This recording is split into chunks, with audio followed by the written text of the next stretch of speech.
फालतू बातें की, चाहे वो किसी के लिए भी किया, मैं बर्दाश्त नहीं करूंगा। आपको क्लियर बता रहा हूं आपसे, क्योंकि अब बहुत हो गया। बहुत सारी इंडस्ट्री है, लेकिन इतना कचड़ा किसी इंडस्ट्री में नहीं होता है। तो मैं आप सबसे रिक्वेस्ट कर रहा हूं, या तो आप सुधर जाइए, नहीं तो हम बिगड़ जाएंगे, तो शायद बहुत बुरा होगा। और हम बिगड़ चुके हैं, अब हम बिगड़ चुके हैं।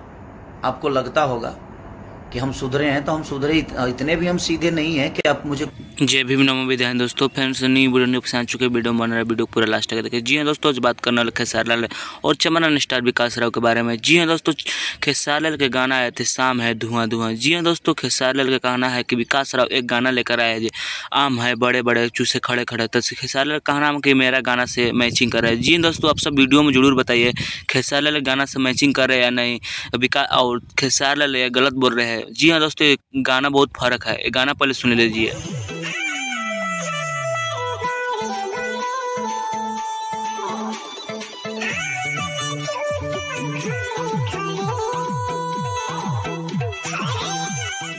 अगर कट्टर मत करवा दी हो तो इस वीडियो को ज़्यादा शेयर करना और मेरा चैनल को जरूर सब्सक्राइब करना और कमेंट में जय भीम नमो विधान लिखना ना भूले दोस्तों।